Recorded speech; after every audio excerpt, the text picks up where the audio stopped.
అసలు రైతుల ఆత్మహత్యలను పరిశోధించాలని, వారి కుటుంబాలకు మద్దతుగా నిలబడాలనే ఆలోచనకు ప్రేరణ ఏమిటి? ఒక ఊర్లో 9 ఆత్మహత్యలు జరిగినాయి. ఆ 9 ఆత్మహత్యలు అన్నీ కూడా అప్పులతో వ్యవసాయం చేసుకుంటూ ఆత్మహత్యలు చేసుకుంటాం. అతి తక్కువ నుంచి ఎక్కువ వరకు ఎంత అప్పులు రైతులకు కుటుంబానికి ఉంటున్నాయి? 40,000కు ఆత్మహత్య చేసుకున్నారు.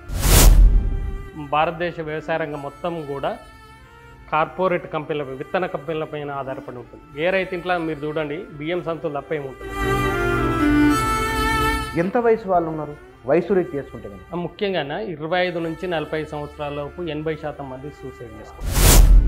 చాలామంది మహిళలన్నా దే రెడీ టు సూసైడ్. వాళ్ళు చాలాసార్లు సూసైడ్ అటెంప్ట్ చేసుకోవడానికి సిద్ధమవుతారు, కానీ పిల్లలు చూసుకుంటారు. మగవాళ్ళ కంటే ఆడవాళ్ళ పాత్రమే ఎక్కువ ఉంది ఇక్కడ. వాళ్ళే హీరోలు. ఈ గవర్నమెంట్కి చేరింది పుస్తకం ఆ జిల్లా కలెక్టర్లకు ఇచ్చిన ఇది లేదన్న, వాళ్ళు తీసుకోవడానికి కూడా ఇష్టపడారు. అన్న కడుపు ఎంత బాధపడి ఉంటుందో, బిడ్డను ఉరువు పెడుతున్నప్పుడు ఎంత తల్లడిల్లు ఉంటారో, లెటర్ రాసినప్పుడు ఎంత తల్లడిల్లు ఉంటారో అని.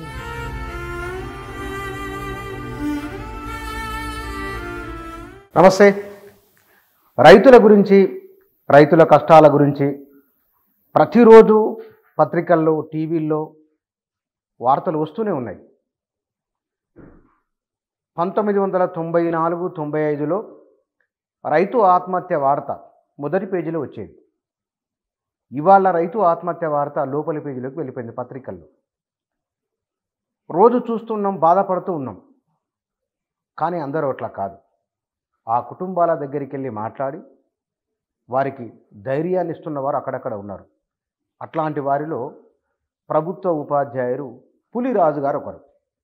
వారు తన ఉద్యోగాన్ని చేస్తూనే తెలంగాణ రాష్ట్రంలో ఉమ్మడి 10 జిల్లాల్లో ఉన్న ఆత్మహత్యలకు పాల్పడిన రైతు కుటుంబాలను పరామర్శించి వారికి ఆర్థికంగా సాయం అందేలా చేస్తున్నారు. తన అనుభవాలతోని ఆత్మహత్య చేసుకున్న రైతు కుటుంబాలతో వారికి సంబంధించిన వివరాలతోని ఒక పెద్ద పుస్తకం తీసుకొని వచ్చిండు.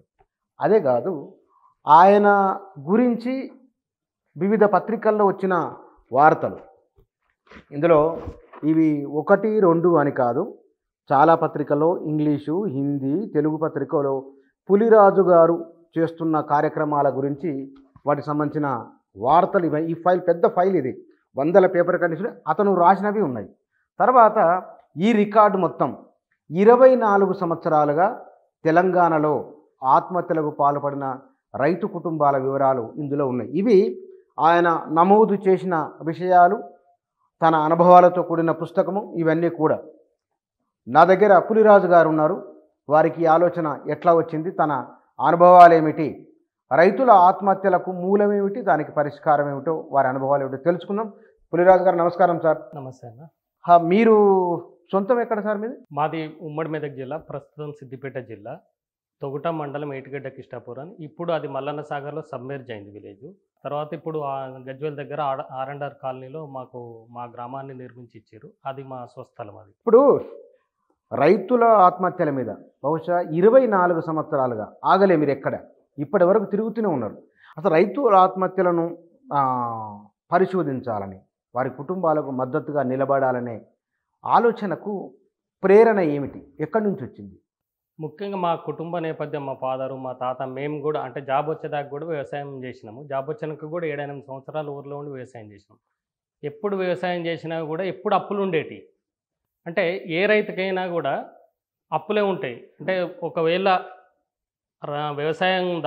వ్యవసాయంతో పాటు ఇంకా అదనంగా ఇంకేదైనా చేస్తే కనుక కొంత లాభం ఉంటుంది, కానీ కేవలం వ్యవసాయం మీద ఆధారపడ్డ ఏ కుటుంబానికైనా అప్పులు ఉంటాయి. అట్లా మాకు కూడా 10-15 ఎకరాలు ఉండేది, 20 ఎకరాల దాకా ఉండేది. ఒక 10 ఎకరాలు కాస్తు చేసేది, 10 ఎకరాలు పూటకరావు అంటే వ్యవసాయానికి పనికిరాని భూమి ఉండేది. అది 10 ఎకరాలు వ్యవసాయం చేస్తున్నా కూడా అప్పులు ఉండేటి. అంటే మోటార్లు కాలిపోవడమో, లేకపోతే పంటలు పండకపోవడం, రకరకాల కారణాలతో ఎప్పుడు అప్పులే ఉండేటి.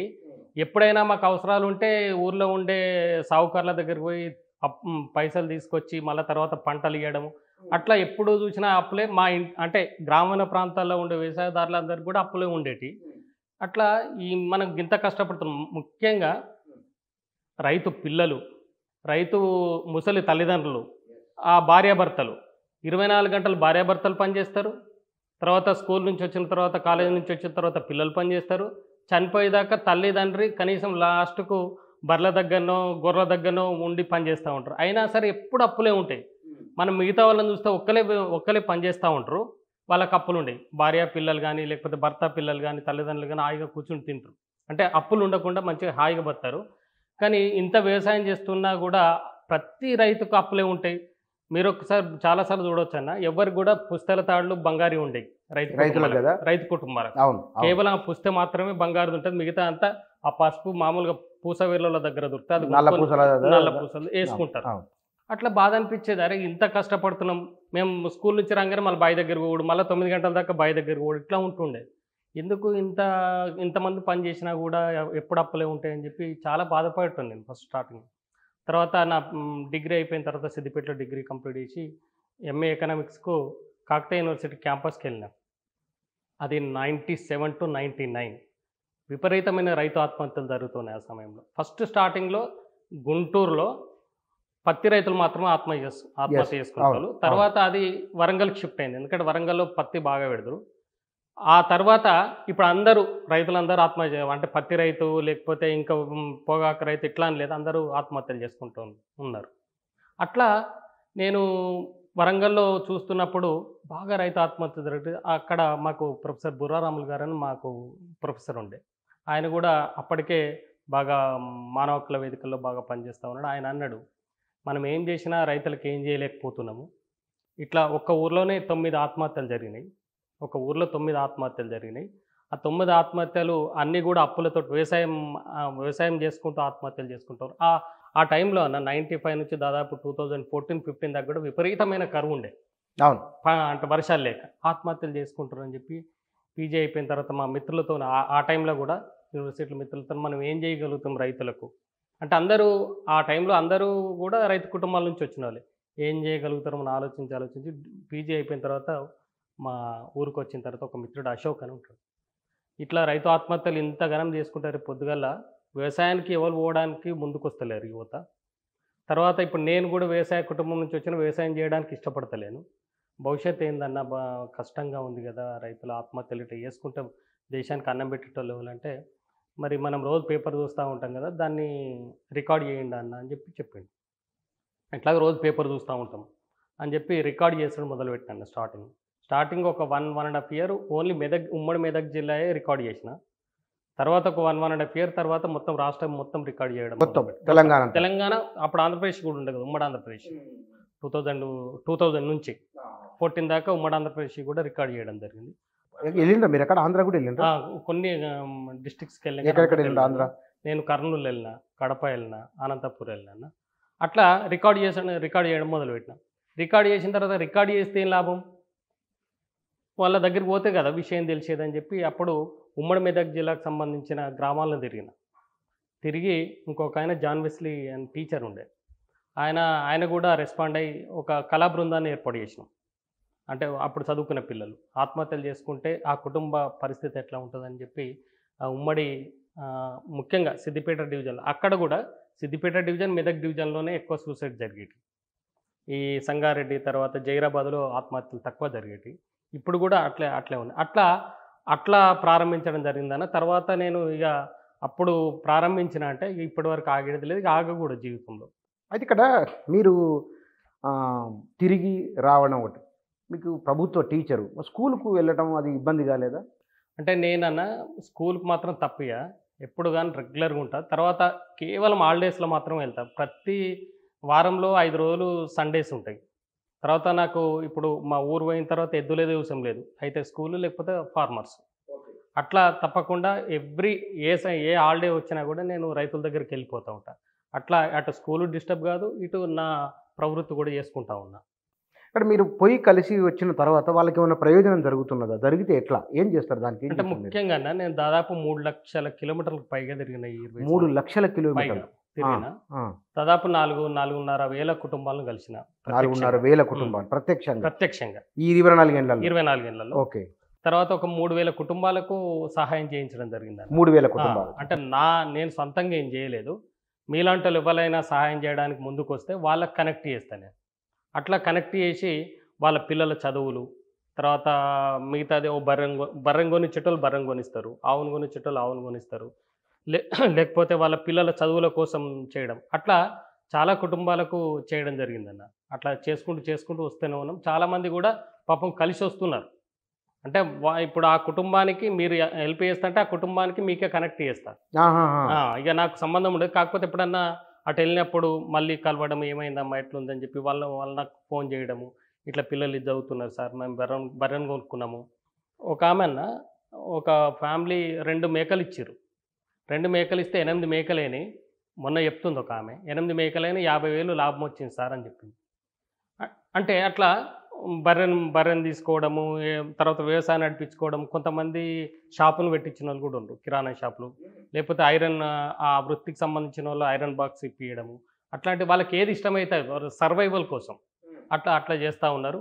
ముఖ్యంగా తెలంగాణలో రైతు ఆత్మహత్య కుటుంబాల పిల్లలు చదువులు ఆగిపోకుండా ఒక గొప్ప ప్రయత్నం అంటే చేస్తా ఉన్నామన్న.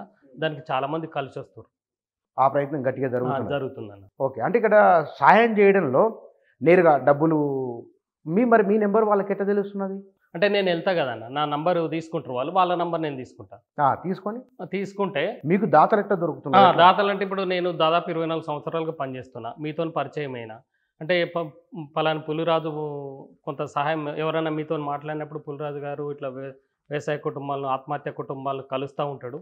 మీరేమన్నా హెల్ప్ చేస్తా అంటే ఆయన నంబర్ నాకిస్తే అట్లా చాలామంది ఈ పేపర్ల ద్వారా, ముఖ్యంగా న్యూస్ పేపర్ల ద్వారా. ఒక ఆయనైతే ఆంధ్ర నుంచి వచ్చిండన్న. ఆంధ్ర విజయవాడ ఏదో ఉంది. డైరెక్ట్‌గా ఆ ఆంధ్రజ్యోతిలో చూసి కథనం చూసి మా ఊరికే పోయిండు. ఆయన ఎంబడే ఒక ఫ్యామిలీకి అంటే నేను హైదరాబాద్‌లో ఉన్నా సార్ అని చెప్తే భార్యాభర్తలు ఇద్దరు కలిసి ఎళ్లి నేను ఒక 10,000 సాయం చేయగలుగుతా ఇప్పుడు ఎవరికి చేయాలంటే ఒక ఫ్యామిలీ మా ఊరు దగ్గర నుండి ఒక ఫ్యామిలీకి చెప్తే 10,000 సహాయం చేసొచ్చారు. అట్లా న్యూస్ పేపర్ల ద్వారా. ముఖ్యంగా ఈ వార్తలు వెలుగులోకి రావడానికి కారణం ఏంటంటే జర్నలిస్టులు. స్థానికంగా ఉండే జర్నలిస్టులు రాయడం జరిగింది. మీరన్నట్టు ఒకప్పుడు ఫ్రంట్ పేజీలో రైతు ఆత్మహత్య అని పడేది. ఇవాళ లాస్ట్ పేజీల్లో చిన్న బ్యానర్ ఐటెమ్ నుంచి చిన్న ఐటెమ్‌కు లేకపోతే డిస్ట్రిక్ట్ పేజీలనే ఎక్కువ వస్తా ఉన్నాయి. అంటే దాని ప్రాధాన్యత తగ్గిందనుకోవాలి. అట్లా ఒకవేళ అక్కడ విలేకరులు ఆదిలాబాద్ జిల్లా ఉందనుకోండి. ఆదిలాబాద్ జిల్లాలో ఒక మిత్రుడు ఉంటాడు బొర్రా అన్న. అంటే దాదాపు ఇప్పుడన్నా ఈ 24 సంవత్సరాల నుంచి పనిచేస్తున్నా కాబట్టి ప్రతి జిల్లాల్లో గూడా నాకు ఫ్రెండ్స్ ఏర్పడ్డారు. స్వచ్ఛందంగా వాళ్ళు పనిచేస్తూ ఉంటారు. తర్వాత నేను పోవాలనుకుంటే సార్ అన్న మీ దగ్గరకొస్తా కుటుంబాలను కలవాలంటే వాళ్ళు ఫస్ట్ ఇన్ఫర్మేషన్ ఇస్తూ ఉంటారు. ఇప్పుడు మహబూబ్ నగర్‌లో శ్యామ్ అని ఉన్నాడు. తర్వాత ఆదిలాబాద్‌లో బొర్రన్న అని ఉన్నాడు. ఇట్లా చాలామంది ఆయా జిల్లాల్లో పనిచేసేటోళ్ళు ఉన్నారు. లేకపోతే నేను అన్న ఇట్లా వస్తున్నా అంటే చెప్పి వాళ్ళు ఆ కుటుంబాలకు ఇన్ఫర్మేషన్ ఇచ్చి ఉండమని చెప్పేటోళ్ళు కూడా ఉన్నారు. అట్లా దాతలు కూడా ఏందంటే పేపర్ల ద్వారా గానీ, తర్వాత ఇవాళ రేపంతా సోషల్ మీడియా అయింది కదన్న. ఫేస్‌బుక్‌లో చూసి గానీ, తర్వాత వాట్సాప్‌లో చూసి గానీ అట్లా వస్తా ఉన్నారు. చేస్తా ఉన్నారు కూడా చాలామంది. బహుశా మీలాగా చేసేవాళ్ళు ఎవరు మీరే అనుకుంటా. 2 తెలుగు రాష్ట్రాల్లో. అంటే సంస్థలున్నాయి. రైతు స్వరాజ్య వేదిక లాంటి సంస్థలు కూడా ఉన్నాయి. అదొక టీమ్ వర్క్ అది. టీమ్ వర్క్ అది. మీరు ఇండివిజువల్‌గా చేస్తా ఉన్నా. టీమ్ వర్క్ చేసేటోళ్ళు ఉన్నారు గానీ, ఇండివిజువల్‌గా చేసేటోళ్ళు మాత్రం ఎవరు ఇప్పటివరకు తారసపడలేదు. అట్లా చేస్తాం. మీరు గుర్తించిన అంశాలు అసలు అతి తక్కువ నుంచి ఎక్కువ వరకు ఎంత అప్పులు రైతులకు కుటుంబానికి ఉంటున్నాయి? కారణాలు ఏమిటి? మీరేం గుర్తించిండ్రు? అంటే 40,000 నుంచి అన్న ఈ జనగాం జిల్లా రఘునాథ్‌పల్లి మండలంలో కోమల్ అని ఒక విలేజ్ ఉంటది. ఆ అబ్బాయి 2 సంవత్సరాలు, 3 సంవత్సరాలు హైదరాబాద్‌లో డ్రైవింగ్ చేసి తర్వాత భార్య పెళ్లి చేసుకున్న తర్వాత ఒక బాబు పుట్టిన తర్వాత తను మళ్ళీ ఊరికెళ్ళిపోయిండు. ఇక్కడ బతకలేమని చెప్పి. ఆయన 3 ఎకరాలు కౌలుకు తీసుకుండు. కౌలుకు తీసుకొని అట్లా 2 సంవత్సరాలు మెట్ట పొలం తరిగిన లేదు మెట్ట పొలమే. 2 సంవత్సరాలు తీసుకున్నాడు. 2 సంవత్సరాలు చేసుకున్నాడు. 3వ సంవత్సరం 2 సంవత్సరాల నుంచి 1 సంవత్సరం మంచిగా పండింది. 3వ సంవత్సరం నుంచి ఇప్పుడు లాగానే వర్షాలు లేక 2, 3 సార్లు పెట్టుబడి విత్తనాలు పెట్టిండు మొలవలేదు. 40,000కి ఆత్మహత్య చేసుకున్నాను. 40,000. ఇంకొక బెస్ట్ ఎగ్జాంపుల్ చెప్తాను మీకు. తలారి శ్రీశైలం అని 12 ఎకరాలు సదాశివపేట మండలంలో బొబ్బిలిగామ అని ఒక విలేజ్ ఉంది. సదాశివపేటకు 14 కిలోమీటర్స్ ఉంటుంది. అక్కడ తలారి శ్రీశైలం అని 50,000కే ఆత్మహత్య చేసుకుని పెద్ద మనిషి. అంటే దాదాపు 45, 46 ఏళ్ళు ఉంటాడు. ఆయన 17 ఎకరాలు, 20 ఎకరాలు కౌలుకు తీసుకుంటూ గత 5, 6 సంవత్సరాల నుంచి కౌలుకు తీసుకుంటుండు. ఇవాళ ఏమైందంటే వ్యవసాయం అంతా మనం చిన్నగున్నప్పుడు ఏ రైతు అయినా కూడా ఆ రైతులు పంటలో కొంత భాగాన్ని మంచి భాగాన్ని విత్తనాలుగా సేవ్ చేసుకుంటారు. అవును. ప్రతి ఇంట్లో విత్తన భాండాగారమే ఉండేది. అంటే బయట కొనేది లేదు. ఒక్క విత్తనం కాదు, అన్ని రకాల విత్తనాలు అన్ని ఉండేవి, ఆమ్దాలు, కందులు, అన్ని జొన్నలు. ఎవ్రీథింగ్ అన్ని ఉంటుండే. కానీ ఇవాళ ఏమైంది, భారతదేశ వ్యవసాయ రంగం మొత్తం కూడా కార్పొరేట్ కంపెనీల విత్తన కంపెనీల పైన ఆధారపడి ఉంటుంది. ఏ రైతు ఇంట్లో మీరు చూడండి బియ్యం సంచులు తప్ప ఏమి ఉంటలేవు. మనం చిన్నగున్నప్పుడు అన్ని కూడా విత్తనాలు ఉండేవి. అట్లే తలా శ్రీశైలము పత్తి విత్తనాలు తెచ్చిండు, చాలా పెద్దగా పెరిగింది కానీ కాయలేదు. అట్లా 60-65 క్వింటాలు అయితే కేవలం అయితే ఏమవుతుందన్న, ప్రతి ఒక్కరు కూడా రైతులు సీడ్స్ నుంచి మొదలు పెడితే ఎరువులు, పెస్టిసైడ్స్ అన్నీ కూడా ఓ దగ్గర షాప్లో మాట్లాడుకుంటారు. ఎవ్రీ ఇయర్ వాళ్ళకి పత్తి ఇవ్వడము, వాళ్ళు వీళ్ళు పత్తి ఇవ్వడము, తర్వాత వీళ్ళు పెస్టిసైడ్స్ ఇవన్నీ ఇస్తూ ఉంటారు కదా. అట్లా ఆయన తీసుకొచ్చింది కేవలం పెట్టుబడికి మాత్రమే అయింది. అంటే ఆ సేట్ ఎవరైతే సదాశివపేటలో ఫర్టిలైజర్ షాప్ అయి ఉన్నాడో ఆయన వరకే అయింది. ఆయన కూడా ఇంకొక 1,50,000 బాకీ ఉన్నాడు. ఆయన ఏమన్నట, సేటు నీకు 10 సంవత్సరాలుగా నీకు నాకు సంబంధం ఉంది, నాకు పండిన పంట అంతా మీకే ఇస్తున్నా, తర్వాత నాకు పెట్టుబడి మీరు ఇస్తున్నారు, నేను ఎప్పుడు కూడా ఎగ్గొట్టలేదు సేటు, ఒక 50,000 ఇవ్వమని అడిగింది. 50,000 ఇస్తా అని చెప్పి ఇప్పుడు రాపో అప్పుడు రాపో అని చెప్పి ఒక 10 రోజులు దింపిండు. తర్వాత లాస్ట్ డే నాడు పొద్దున 11 గంటలకు వాళ్ళ బిడ్డకి చెప్పేయండు. 3 బిడ్డలన్నా ఇల్టం పెట్టుకున్నాడు. బిడ్డకి చెప్పిండు, నేను సేట్ రమ్మన్నాడు బిడ్డ, ఇలా ఇస్తానాడు 50,000, నాకు ఇట్లా మెడ మీద ఉన్నాయంటే సరే రమ్మన్నట్ట పోయిండు. ఆయన పత్తి పెట్టుకరానే ఎవరికో పోయిండు. అట్లా రాత్రి 9:30 దాకా 92 సార్లు ఫోన్ చేసిండట, 92 టైమ్స్. ఆయన రెస్పాండ్ కాలేదు. రెస్పాండ్ కాకపోతే ఒక తాడు కొనుక్కొని వచ్చి పొద్దున వాళ్ళ ఎక్కడైతే పంట పెట్టిండో అక్కడనే ఊరేసుకొని చనిపోయాడు. 92 సార్లు ఫోన్ చేసి 92 సార్లు ఫోన్ చేసి ఎందుకు టెలిఫోన్ ఆయన ఎందుకెత్తాను, నేను ఇయ్యా అనుకున్నాడు ఆయన సేటు. ఇయ్యా అనుకొని ఇయ్యడు అని చెప్పి నాకు అర్థమై బిడ్డ నేను రేపు పొద్దుగాల వస్తాను వాళ్ళ బిడ్డకు ఫోన్ చేసి చెప్పిండు. అయితే ఆ అమ్మాయి ఏమనుకుందంటే వాళ్ళ అక్క ఆ సదాశివపేటలో ఉంటుంది, అక్కనే పండుకుంటాడేమో నాయన అని అనుకుంది. పొద్దున చూసేసరికి శవమై తేలిండు, ఉరి పెట్టుకొని చనిపోయాడు. అంటే కేవలం 50,000 రూపాయలు. అంటే మిగతా అప్పులు ఉండొచ్చు, ఇంకా మిగతా అప్పులు కూడా ఉన్నాయి కానీ అవి జర మెడ మీద ఉన్నాయి అనమాట, అంటే తప్పకుండా కట్టాల్సినవి. అంటే రైతులన్నా ఎప్పుడు కూడా అప్పులు ఎగ్గొట్టాలని చూడరు. ఎందుకంటే వాళ్ళకి ఇచ్చేటోళ్ళు కోటీశ్వర్లు కాదు, వాళ్ళ ఇంటి పక్క వాళ్ళు, బంధువులు, స్నేహితులు ఇస్తారు. వాళ్ళు వీళ్ళలాగానే ఉంటారు. కాకపోతే కొంత బిడ్డ పెళ్ళికో లేకపోతే పిల్లల చదువులకో లేకపోతే ఏదో కొంత దాచుకునే ఉంటాయి, అవి వీళ్ళ కష్టం దూడలోకి ఇస్తారు. ఏ రైతు ఆత్మహత్య కుటుంబాన్ని మీరు అడిగినా కూడా మేము అప్పులు ఎగ్గొట్టమంటారు. ఎందుకు ఎగ్గొట్టచ్చు కదంటే, రేపు పొద్దుగల నా పిల్లల భవిష్యత్తు ఏంది, తండ్రి చచ్చిపోతే రేపు పొద్దుగల అబ్బాయికి అవసరం ఉంటాయి. ఎప్పటికీ వాడు ఇయ్యరు, వాళ్ళ తండ్రి చచ్చిపోయిన పైసలు అప్పుడు వాళ్ళ తండ్రి ఉన్నప్పుడు ఇచ్చిన ఇప్పటివరకు ఇవ్వలేదని చెప్పి చెడ్డ పేరు వస్తుందని చెప్పి తప్పకుండా బతిలాడుకుంటా కనీసం అసలని ఇస్తారు. ఎవరు కూడా రైతులు ఎగ్గొట్టరు అసలు. అట్లా అంటే కేవలం 50,000కు 20,000కు 30,000కు కూడా చనిపోయిన వాళ్ళు ఉన్నారు. చిన్నవాడు. ఈ వయసు ఎంత వయసు వాళ్ళు ఉన్నారు వయసు రీతి చేసుకుంటే కనుక? ముఖ్యంగా 25 నుంచి 40 సంవత్సరాల లోపు 80% మంది సూసైడ్ చేసుకుంటారు. 80% మంది. 25 నిన్న ఈ మన వలిగొండ మండల్, ఇప్పుడు యాదాద్రి భువనగిరి జిల్లా వలిగొండ మండలం రెడ్డిపాలెం అనే ఒక విలేజ్ ఉంది. అక్కడ లాస్ట్ ఇయర్ 2 years బ్యాక్ తండ్రి చనిపోయిండట అప్పుల బాధతో. నిన్న పేపర్లో వచ్చింది. మోహన్ అని మొన్న చనిపోయాడు కొడుకు. ఇద్దరు చనిపోయారు. చిన్న 2 లక్షల అప్పు. 2 లక్షల అప్పు. అంటే వాస్తవానికి కూడా అది ఇక వాళ్ళు అన్నీ సెర్చ్ చేస్తారన్న, ఎక్కడ అది దొరకక ఏం చేస్తారంటే ఇక సావేజ్ శరణ్యం అనుకొని చచ్చిపోతూ ఉంటారు. మళ్ళీ ఈ 20-25 సంవత్సరాలు 30 సంవత్సరాల లోప వాళ్ళ భార్యలు 20-22 సంవత్సరాలే ఉంటారు, ఏజ్డ్ ఉండరు. అంటే గ్యాప్ ఉంటుంది కదా భర్తకు భార్యకు, ఒక 4-5 సంవత్సరాలు 5-6 సంవత్సరాలు. ఇంకా అప్పటికైతే 10 సంవత్సరాలు ఉండేది. ఆయన 30-35 సంవత్సరాలు అంటే మీ 20-22 సంవత్సరాలు అంటే ఇద్దరు పిల్లలు ఉంటారు, తల్లిదండ్రులు ఉంటారు, తర్వాత ఆడబిడ్డలు ఉంటారు, అప్పులు ఉంటాయి. ముఖ్యంగా ఈ రైతు కుటుంబాల్లో వాళ్ళు ఆడపిల్లలు పెళ్ళైనాక 3-4 ఏళ్ళకు ఒకరు ఇద్దరు పిల్లలు పుడతారు.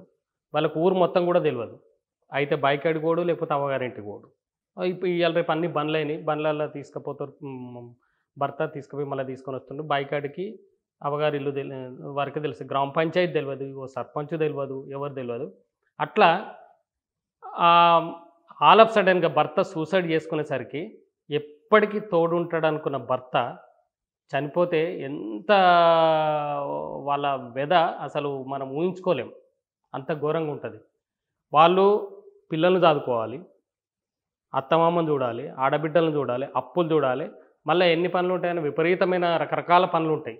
మళ్ళీ సమాజం వాళ్ళని చిన్న చూపు చూస్తుంది. వాళ్ళని చిన్న చూపు చూస్తుంది. ముఖ్యంగా చాలా కుటుంబాల్లో అంటే అంటే చదువు లేని కుటుంబాలు, ముఖ్యంగా రైతు కుటుంబాలు అంటే బాగా చదువు లేని కుటుంబాలు, వాళ్ళు అత్తమామ ఏమనుకుంటారంటే నా కొడుకు ఇది చేయంగానే చచ్చిపోయిండు కోడలు. అంటే అప్పుల విషయంలో కొంత ఘర్షణ జరుగుతుందన్న. అంటే ఎవరికి కూడా భార్యాభర్తలు పంచాయతీ పెట్టుకుంటారు. పంచాయతీ పెట్టుకుని చనిపోయిండు కాబట్టి నా కోడలే చంపిందని చెప్పి ఆమెను కూడా చాలా చిన్న చూపు చూస్తారు తల్లిదండ్రులు, అత్తమామ ఆమెను వెలేసినట్టు. ఒక ఎగ్జాంపుల్ చెప్తాను మీకు. ఉమ్మడి మెదక్ జిల్లా, ఇప్పుడు సిద్దిపేట జిల్లా వర్గల్ మండలం. అమ్మాయి నవీన అని 2014లో పెళ్ళైంది. 15లో కొడుకు పుట్టిండు, 16లో తను సూసైడ్ చేసుకుంది. జస్ట్ 2 ఇయర్స్ ఆమె కాపురం చేసింది. 2 ఇయర్స్లో ఆమెకు కొడుకు పుట్టుడు అట్లా 6-7 నెలలు తన తల్లిగారింటికే పోయింది. ఆమె ఇప్పుడు సర్వైవల్కు ఎంత ఇబ్బంది పడుతుంది అంటే ఎవ్వరు చూసినా చాలా విషాదం అన్న. ఆడపిల్లలు అయితే నిజంగా వాళ్ళు హీరోలు అనొచ్చు. ఇప్పుడు వ్యవసాయానికి భూమి ఎంత ముఖ్యమో ఆడవాళ్ళు అంత ముఖ్యమన్న. భర్త చనిపోయిన భార్యలు 90% మళ్ళీ వ్యవసాయాన్ని కొనసాగిస్తున్నారు. 90% వ్యవసాయాన్ని కొనసాగిస్తారు. భార్య చనిపోయిన మగవాళ్ళు ఎవరు కూడా వ్యవసాయాన్ని కొనసాగించారు. ఎందుకంటే అది ఫస్ట్ లేడీసే ఇంపార్టెంట్ వ్యవసాయానికి. అట్లా వాళ్ళు 90% మళ్ళీ వ్యవసాయాన్ని కొనసాగిస్తూ ఉంటారు. అంటే ఇక్కడ మహిళలు ఒక సంక్షోభాన్ని ఎదుర్కొంటున్నారు. చాలా గొప్ప సంక్షోభం. నేను అదే అంటా, వాళ్ళ మానసికంగా చాలా ధైర్యవంతులు మహిళలు ఎవరైనా కూడా. వాళ్ళు ఊరు కాదు, వాళ్ళ అత్తమామ దగ్గర ఉండరు, అంటే వాళ్ళు దగ్గరికి తీసుకోరు. తర్వాత ఉండే బావలు కానీ మరుదులు కానీ దగ్గర తీసుకోరు.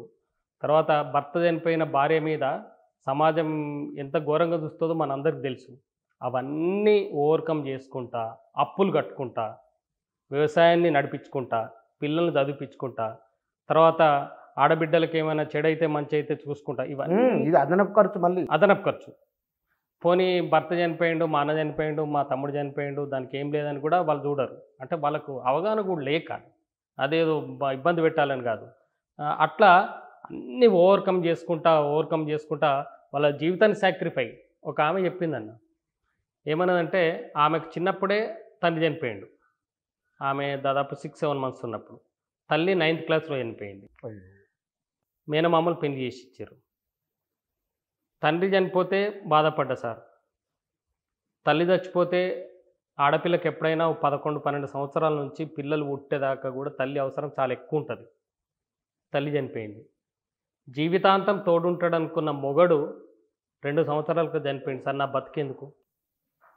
చాలామంది మహిళలన్నా they are ready to suicide. వాళ్ళు చాలాసార్లు సూసైడ్ అటెంప్ట్ చేసుకోవడానికి సిద్ధమవుతారు, కానీ పిల్లల్ని చూసి ఊకుంటారు. పిల్లలను చూసి ఊకున్న సందర్భాలు చాలా ఉన్నాయి.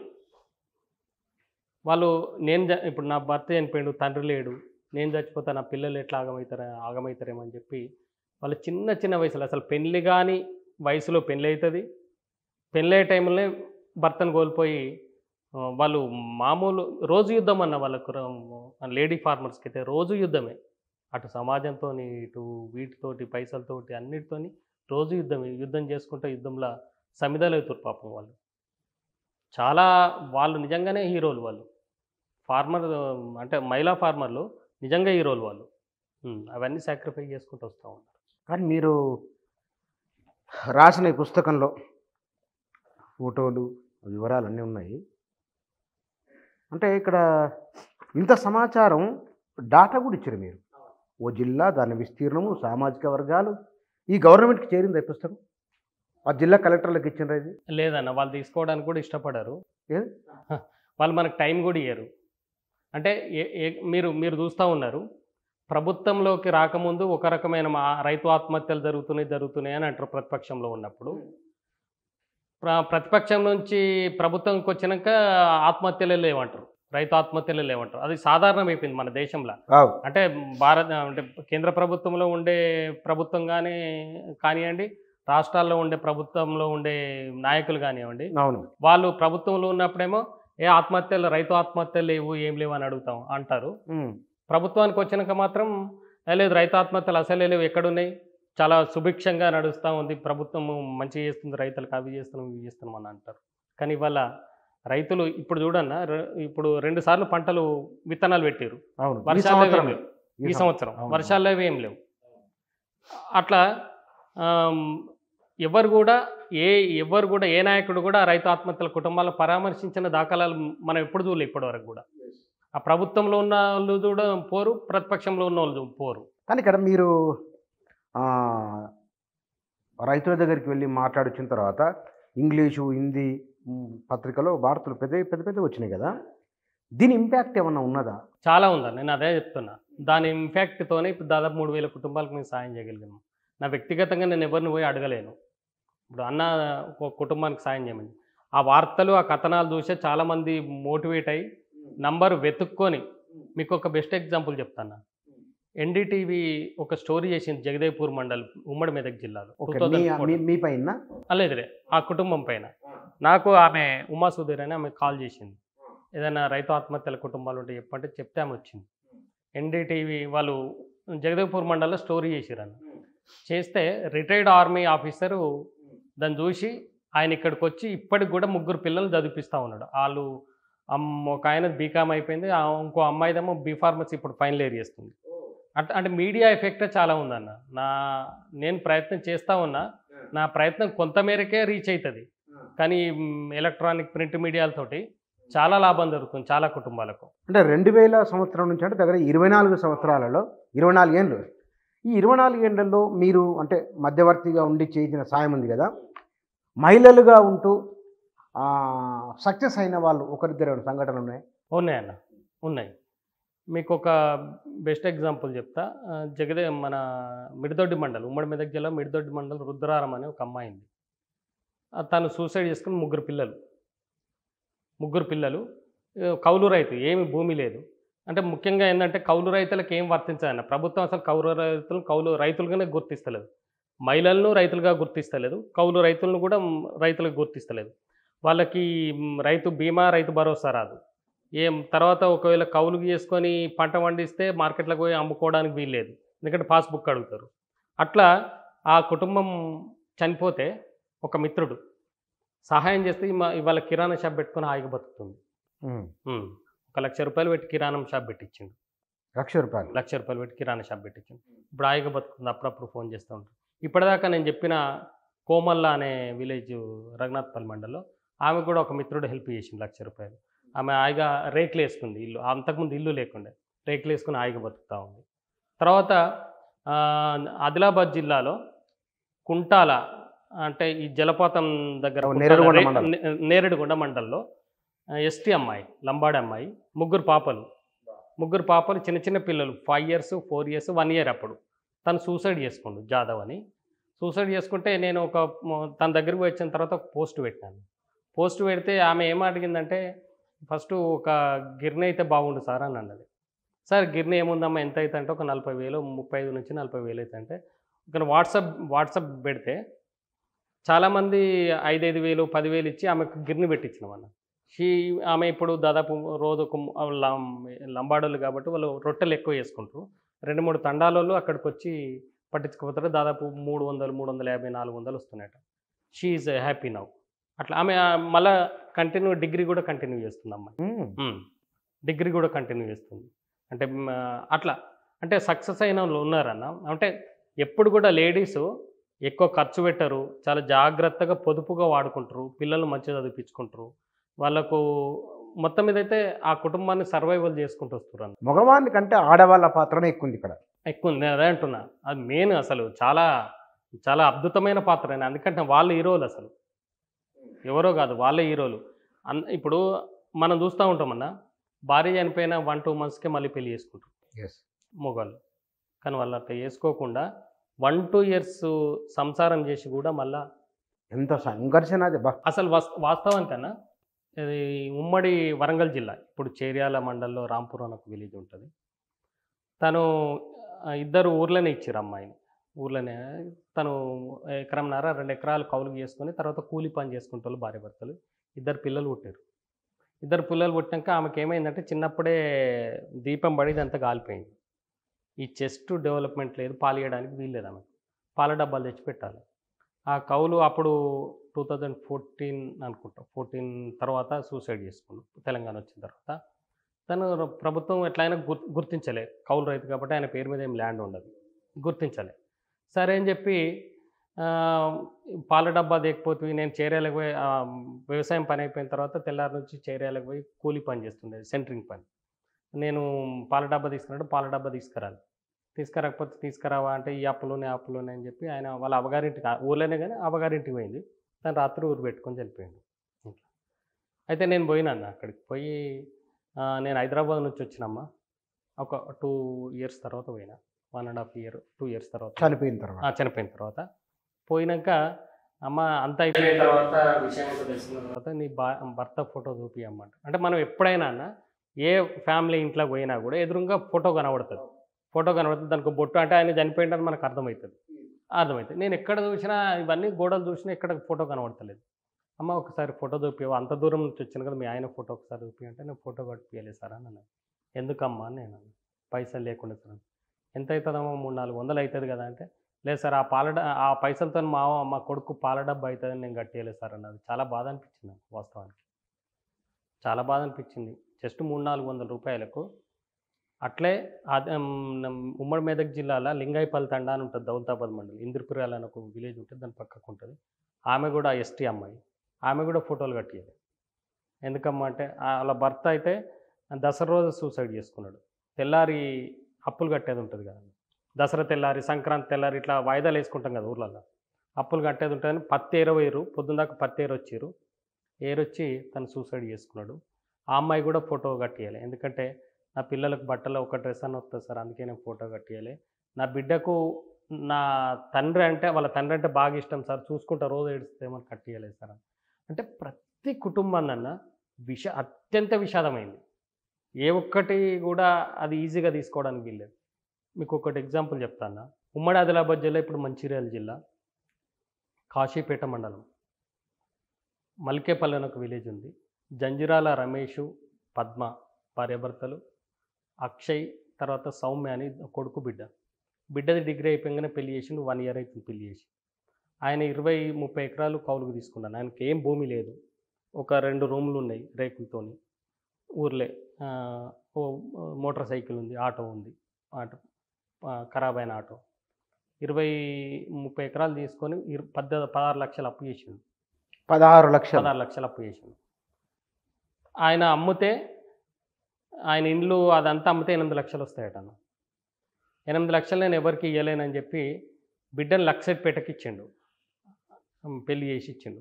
ఆమెను తీసుకొచ్చి మరి ఏం ఒప్పందం చేసుకున్నారో ఏం మాట్లాడుకురో ఏమో తెలియదు కానీ ఎంత విషాదం అంటే అది లెటర్ రాసిండు అన్న కంప్లీట్గా.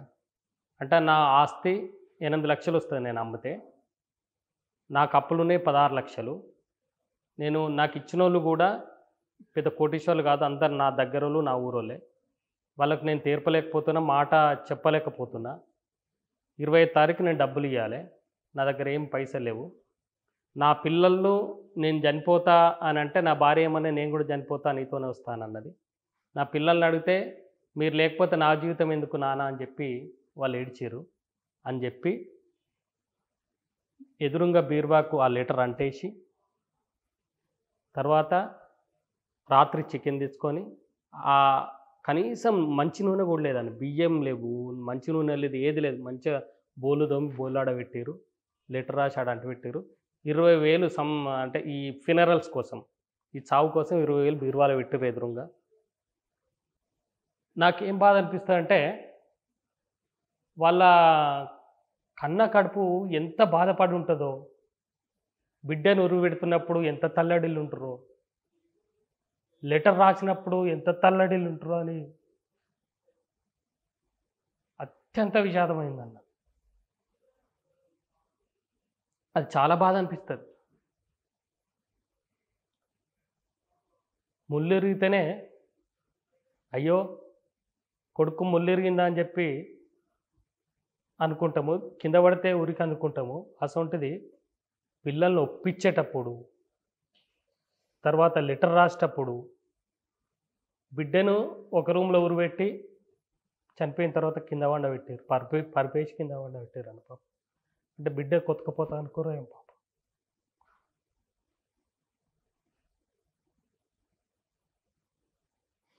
కొడుకును ఒక రూమ్‌లో ఏసి ఇట్లే రూమ్‌లుంటాయి. ఆయనను ఉరిపెట్టిర్రు. తర్వాత భార్య, బిడ్డ ఒక రూమ్‌లో, తండ్రి, కొడుకు ఒక రూమ్‌లో. గొళ్ళెం పెట్టలే. వాళ్ళ తోటికోడలు పొద్దునొచ్చి పద్మ పొద్దున్నే లేసి కదా, ఆమె ఇంటి ముందట ఒక ఆమె ఉంటుంది. పద్మక్క పొద్దున 5:30కే లేచి పాలకు పోయేది, అన్ని ఆకిలి ఊడ్చేది, ఇదివరకు లేవలేదని 6:30 కంటే వాళ్ళ తోటికోడలు వచ్చి ఇట్లా డోర్ నెట్టంగానే కూలర్ చాలా స్పీడ్ పెట్టిర్రన్న. హై స్పీడ్ పెట్టిర్రు సౌండ్ రాకుండా ఉండడం. ఇంటెనకనే వాళ్ళ అన్నది ఇల్లు. అది హై స్పీడ్ పెట్టి డోర్ తీసేసరికి ఆమె కొంగు ఈమె మీద పడ్డదట. భయపడ్డది. ఏమైంది అని ఇద్దరు వేలాడుతున్నారు, అందరూ తీసి. అంటే సూసైడ్స్ జరుగుతాయి కానీ మరీ డిగ్రీ అయిపోయిన అమ్మాయిని, పెళ్ళైన అమ్మాయిని ఒప్పించి సైన్ చేయించిర్రన్న. సైన్ చేయించిర్రు. పిల్లగాడు 10th class Akshay. Van sign చేసిర్రు, ఆమె సైన్ చేసింది. అంటే ఆ అప్పులలో క్షమాపణ కోరుతూ, తర్వాత వాళ్ళ అన్నకు క్షమాపణ కోరుతూ, అన్నకి 2 కొడుకులు. నేను బతకలేకపోతున్నా, ఆ పిల్లలు కూడా నేను మేముండని జీవితం ఎందుకని చెప్పి చనిపోయారని చెప్పి అత్యంత విషాదమైంది అది. అది సరే ఆయన కౌలుకు అత్యాశతో తీసుకున్నాడో ఆ 30 ఎకరాలు కానీ, అయినా సరే అంటే వ్యవసాయము చేయడం సాగు కోసమేనా అనిపిస్తుంది ఒక్కొక్కసారి. వ్యవసాయం అనేది సాగు కోసమేనా అనిపిస్తుంది. అట్లా ప్రతిదీ అత్యంత విషాదమైందన్న. ఏది కూడా అయ్యో పాపం అని అనడానికి వీల్లేదు. నిన్నగాక మొన్న అంటే పోయిన నెల 5వ తారీఖు నాడు చిన్నశంకరంపేట ఉంటుంది, ఉమ్మడి మెదక్ జిల్లాలో. దడువాయి పరమేశ్వర్ అని 2 ఎకరాలు కౌలుకు తీసుకున్నాను. కౌలుకు తీసుకొని పెట్టుబడి లేకపోతే భార్యను వాళ్ళ అవ్వగారింటికాడ తెమ్మని తోలిండు. అప్పు తీసుకురా అని తోలిండు. కానీ ఆమెకు కూడా అప్పు పుట్టకపోతే ఆమె వచ్చేసరికి తను సూసైడ్ చేసుకుంటాడు. 3 ఆడపిల్లలు, కనీసం తినడానికి కూడా తిండి లేదు ఇప్పుడు. అది కౌలు రైతుల పరిస్థితి కానీ, 2 ఎకరాలు 3 ఎకరాలు ఉన్న వాళ్ళ పరిస్థితి అందరిది అట్లా ఉంది. అత్యంత విషాదమైంది. కనీసం సూసైడ్స్ అవుతున్నాయని కూడా ప్రభుత్వం కనీసం అంటలేదు. ఏ ప్రభుత్వం కూడా అంటలేదు. అసలు సూసైడ్స్ లేవు, ఫార్మర్ సూసైడ్స్ లేవు అంటారు. అత్యంత విషాదమైంది. ఇప్పటికన్నా భారతదేశంలో ఎన్సీఆర్బీ రిపోర్టు నా లెక్కలు కావు, 4 లక్షలకు పైగా 95 నుంచి ఎన్సీఆర్బీ రిపోర్టు రికార్డు చేస్తుంది. 4 లక్షలకు పైగా ఆత్మహత్యలు చేసుకోరు దేశవ్యాప్తంగా. అంటే మీరు ఆదివాసీలయ్యి అవి రికార్డు కావు. చాలా కుటుంబాల్లో పోస్ట్మార్టం చేపిస్తే శవం ఖరాబ్ అవుతుంది, అనవసరంగా ఎందుకు పైసలు ఖరాబ్ అవుతాయని అవి రికార్డు కావు. కేవలం ఎఫ్ఐఆర్ అయినవి మాత్రమే 4 లక్షల పైగా. మన తెలంగాణ విషయానికి వస్తే 33,000కు పైగా సూసైడ్స్ అయినాయన్న. 33,000కు పైగా. మనం ఏమనుకుంటామంటే రోజు ఒక్కరు చచ్చిపోతారు, ఒక్కొక్క రోజు 2 చచ్చిపోతారు అట్లా అనుకుంటాం. కానీ 33,000కు పైగా, అది ఎన్సీఆర్బీ ఇచ్చిన రిపోర్ట్ ప్రకారం, నేషనల్ క్రైమ్ రికార్డ్స్ బ్యూరో ఇచ్చిన రికార్డ్స్ ప్రకారం. ఇట్లా అన్నం పెట్టే రైతు ఆత్మహత్య చేసుకోవడం అయితే చాలా దురదృష్టకరం. ఎప్పుడు అప్పులే ఉంటాయి. భార్య మెడలో కనీసం బంగారు తాడు ఉండదు. ఎవరికైనా పోదామంటే కనీసం అసలు నేను టీచర్ కదన్న, నేను చచ్చిపోతే ఏమంటారు ఉపాధ్యాయుని మృతి, లేకపోతే ఉపాధ్యాయుడు సూసైడ్ చేసుకున్నట్టు. రైతు చనిపోతున్నా రైతు కాదు, తన పంట ఉంది, తర్వాత భూమి లేదు ఆయన పేరు మీద. ఇప్పుడు తెలంగాణ జిల్లాలో మనం చూస్తాం కదన్న, తండ్రి పేరు మీద భూమి ఉంటుంది. తండ్రి చనిపోతేనే పౌతిగా కొడుకులకు ట్రాన్స్ఫర్ అవుతుంది. ఎవరు కూడా తండ్రి ఉండంగా పట్ట చేయించుకోవడానికి ఇష్టపడరు. ఎందుకంటే అయ్యో మా తండ్రి ఉండంగా నేను ఎందుకు చేసుకుంటా అనుకుంటాం. అది ఒక సామాజిక హోదా, తండ్రి ఉండంగా మేము ఎందుకు చేసుకుంటాం అని చెప్పి. కానీ తండ్రి ఏమో ముసలోడు అవుతాడు, కొడుకు వ్యవసాయం చేస్తాడు, అప్పుల పాలే కొడుకు చనిపోతాడు. మనకు రైతు బీమా రాదు, రైతు బంధు రాదు, ఏది రాదు. మళ్ళీ తను ఫార్మరే కాదంటది గవర్నమెంట్. ఇక్కడ కౌలు రైతులు ఎక్కువ ఉన్నారా, లేకపోతే కనుక వీళ్ళు ఎక్కువ ఉన్నారా చనిపోయిన వాళ్ళలో? అంటే కౌలు రైతులు ఎక్కువ ఉంటారంట. అంటే 2 రకాలన్న కౌలు. ఒకటేం పూర్తిగా భూమి లేకుండా చేసేది కౌలు ఒకటి. తర్వాత 2 ఎకరాలు 3 ఎకరాలు 4 ఎకరాలు ఉండి కూడా కౌలు చేసేటోళ్ళు. ఇవాళ ఏమైందన్న, ఎడ్లు లేవు, మొత్తం మిషనరీ వచ్చింది. యూత్ పిల్లలు ఏం చేస్తారంటే తనకు 2 ఎకరాలు ఉంటుంది, పక్కకు 4 ఎకరాలు పట్టుకొని ట్రాక్టర్తో దినిపించి అది చేస్తూ ఉంటారు. అట్లా కౌలు మీద పడుతుంది, తర్వాత పెట్టుబడుల మీద పడుతుంది. అట్లా అటు ఆయన కౌలు రైతు, తర్వాత తనకు పట్టా ఉంటుంది, అంటే వాళ్ళ నాన్న పేరు మీద పట్టా ఉంటుంది. అట్లా చాలామంది కౌలు రైతులు దాదాపు మన ఉమ్మడి అంటే మొన్నడాక ఉన్న ప్రభుత్వం ఏం చెప్పింది, 26 లక్షల మంది కౌలు రైతులు ఉన్నారు. దాదాపు 36% కౌలు రైతులు ఉన్నారు. అంటే 2 రకాలు కౌలులో 2 రకాలు అని చెప్పినగా 36% కౌలు రైతులు ఉంటారు. కౌలు రైతులకి బాధ ఎక్కువ, సూసైడ్స్ ఎక్కువ ఉంటాయి. కౌలు రైతులు. పెట్టుబడి మళ్ళా ఈ ఎద్దులు అవి లేవు కదన్న, మొత్తం మిషనరీ మీద ఆధారపడింది. వీళ్ళంతా చిన్నకారు రైతులు ఎక్కువ కదా, ఎక్కువ హెక్టార్ ఉన్న వాళ్ళు. హెక్టార్ ఉన్న వాళ్ళు 5 ఎకరాల లోపల, 5 ఎకరాల లోపల కూడా తక్కువనే, 3 ఎకరాలు 4 ఎకరాలు 2 ఎకరాలు అట్లా ఉన్న వాళ్ళు ఎక్కువ మంది ఉంటారు. వాళ్ళే సూసైడ్ చేసుకుంటారు, వీళ్ళు ఎక్కువ ఉన్నారు. వాళ్ళే ఎక్కువ సూసైడ్ చేసుకుంటారు. కానీ మీరు ఇచ్చిన ఒక దీంట్లో సామాజిక వర్గాల వారిగా కూడా చేసిన ఒక సమాచారం నాకు చాలా చాలా ఆసక్తికరంగా ఉంది. మీరు చాలా అద్భుతంగా ఇందులో మెన్షన్ చేసిన విషయాలు. అంటే ముదిరాజు కమ్యూనిటీ తెలంగాణలో చాలా ఎక్కువ అన్న. ముదిరాజు కమ్యూనిటీ ఎక్కువ, వాళ్ళే ఎక్కువ చేసుకున్నారు, వాళ్ళే ఎక్కువ చేసుకున్నారు. ఇంకా తర్వాత ఎవరు సామాజిక వర్గాల వారిగా ఇది మనకు అది అనకూడదు కానీ అనివార్యం ఇప్పుడు మాట్లాడాలి చర్చ. అయితే ముదిరాజుల తర్వాత గొల్ల కురుమలు ఎక్కువ చేసుకున్నారు. తర్వాత ఇక మిగతా కులాలు చాలా మంది చేసుకున్నారు. తర్వాత మహిళా రైతులు కూడా చేసుకురన్న. మహిళా రైతులు చేసుకున్న మహిళా రైతులు రైతుగా గుర్తిస్తలేదు ప్రభుత్వం. ఇదో డిస్క్రిమినేషన్. ఎంత దుర్మార్గం అంటే మహిళా రైతులు గుర్తించదు. ఇప్పుడు దాదాపు 80% అన్న, 80% పనులు వాళ్ళే చేస్తారు మహిళా రైతులు. కేవలం 14% మాత్రం వాళ్ళ పేరు మీద భూమి ఉంది. 14% కూడా ఎవరికి ఉందంటే బాగా భూమి ఉండి అది ఏదైనా సబ్సిడీలు రావే అనుకున్న కుటుంబాలకు మాత్రమే లేడీస్ మీద చేసిరు మన మహిళలు. వాళ్ళు మేము రైతులని కూడా వాళ్ళకి తెలియదు, మా పేరు మీద భూమి ఉందని కూడా సగం మందికి తెలియదు. అట్లా ఆ డిస్క్రిమినేషన్. తర్వాత ఈ పెస్టిసైడ్స్తో 80% సూసైడ్ చేసుకుంటున్నారు అన్న. ఉరి కంటే పెస్టిసైడ్స్ అంటే అందరు రైతుల దగ్గర పురుగుల మందులు ఉంటాయి. అది ఈజీ, ఎక్కడో దాచిపెట్టుకుంటారు, బాయిల కాడనో ఇంట్లో దాచిపెట్టుకుంటారు, పోయి తాగి చచ్చిపోతుంటారు. అట్లా ఇంకొకటి అన్న, ముఖ్యంగా 36% ప్రతి సంవత్సరం, ప్రతి పంట కూడా 36% ప్రతి సంవత్సరం ఈ కొలామిటీస్ అంటే ఈ ప్రకృతి విపత్తు 36% లాస్ అవుతుంది. కానీ మన పెన్ను నుంచి మొదలు పెడితే వాచ్, సెల్ ఫోను, ఈ గ్లాసెస్ అన్నీ కూడా ఏది ఇన్సూరెన్స్ ఉంటుంది. కానీ ఈ రైతు పండించే పంటలకు ఇన్సూరెన్స్ లేదు. ఇన్సూరెన్స్ లేక ఏమవుతుందన్న, వాళ్ళు నష్టపోతూనే ఉంటారు. ఆ ఇన్సూరెన్స్ ఉన్నా కూడా ఆ ఇన్సూరెన్స్ కంపెనీలలో లాభపడుతున్నాయి. అసలు ఇన్సూరెన్స్ ఎవరికి కడుతున్నామో మళ్ళీ ఎవరిని క్వశ్చన్ చేయాలో ఇప్పటివరకు మన దగ్గర సిస్టమ్ లేదు. నేనేమంటా అన్న, సూసైడ్స్ తగ్గాలంటే పెట్టుబడులు ప్రభుత్వం ఇవ్వాలి. దాదాపు 90% అన్న బయటనే తెచ్చుకుంటారు, 3% 2% కాదు. రైతు బంధు ఏం లేదా ఎఫెక్ట్, ప్రభావం? రైతు బంధు ఉందన్న, ప్రభావం ఉంది. కానీ పెట్టుబడులు ఇవాళ ఒక ఎకరా పత్తి పెడితే 40 నుంచి 45 వేల రూపాయలు ఖర్చు, ఒక ఎకరాకు. వరి అయితే 30 నుంచి 36 వేల రూపాయలు ఖర్చు అవుతుంది. ఉంది, లాభం లేకుండా ఏం లేదు, మంచి పథకమే.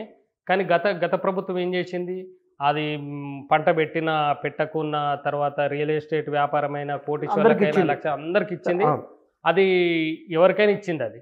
కానీ అట్లా కాకుండా రియల్ ఫార్మర్స్, నిజమైన రైతులకు 10,000 కాదన్న 20,000 ఇచ్చినా తప్పులేదు. నిజమైన ఫార్మర్స్ ఒకటన్నా, ఫార్మింగ్ను 3 టైప్స్ చేయొచ్చు. ఒకటి బిఫోర్ ఫార్మింగ్ అంటే విత్తనాల కంపెనీలు, తర్వాత డీజిల్ కంపెనీలు, ట్రాక్టర్ కంపెనీలు, ఇవన్నీ కూడా ఎవరు సూసైడ్ చేసుకోరు. తర్వాత ఎవరైతే నారు పోసి పొలం దున్ని నాటేసి తర్వాత అమ్ముకొని బతుకుతారు, పూర్తిగా వ్యవసాయం మీద ఆధారపడతారు నిజమైన రైతులు, వాళ్ళు మాత్రం ఆత్మహత్య చేసుకుంటారు. తర్వాత పంట వచ్చిన తర్వాత, పంట అమ్మిన తర్వాత, ఇప్పుడు వడ్లు ఉంటాయి, వడ్లు రైస్ మిల్కి పోతాయి, తర్వాత పొద్దుగురు ఆయిల్ మిల్లుకి పోతాయి, తర్వాత ఈ పంటలన్నీ కూడా వ్యాపార కోణంలో పోతాయి, ఇట్లా వస్తూ ఉంటాయి. వాళ్ళు ఎవరు సూసైడ్, నిజమైన రైతులు మాత్రమే ఇవాళ ఆత్మహత్యలు చేసుకుంటూ ఉంటారు. నిజమైన రైతు బంధు 10,000 కాదు 20,000 ఇచ్చినా తప్పులేదు. కానీ ఇక్కడ ప్రపంచంలో మీరు రైతుల మీద ఇరున్నారు, ఎక్కడన్నా దాన్ని రైతు ఆత్మహత్య చేసుకుంటున్నా ఏ దేశంలో భూమి మీద అన్న? ఈ దేశంలో మన ఇండియా మినహా ఓకే చాలా దేశాలు చేస్తారు. ఈ మధ్య ఉత్తరాదిని కూడా ఆత్మహత్యలు పెరిగినట్లు వస్తున్నాయి, ఇంతకుముందుకు లేవు అక్కడ కూడా పెరుగుతున్నట్టు. ప్రపంచంలో ఇండియా తప్ప రైతుల ఆత్మహత్యలు ఎక్కడైనా ఉన్నాయా? ఉన్నాయన్న. పాకిస్తాను, ఓహో. బర్మా అంటే మూడో ప్రపంచ దేశాల్లో కొంత ఉన్నాయి, కానీ మనంత లేవు ఎక్కడ కూడా. చాలా దేశాల్లో ఉన్నాయి కానీ తక్కువనే. మన దగ్గరనే విపరీతమైన సూసైడ్స్ ఉన్నాయి. అక్కడ ఫార్మర్ సూసైడ్స్ ఉన్నాయని చెప్తారు, మన దగ్గర లేవని చెప్తారు. ప్రభుత్వాలు ఇవి కూడా రైతు అటు కేంద్ర ప్రభుత్వం కానీ ఇటు రాష్ట్ర ప్రభుత్వం ఇప్పటికన్నా 63% వ్యవసాయం రంగం మీద ఆధారపడి ఉన్నారు.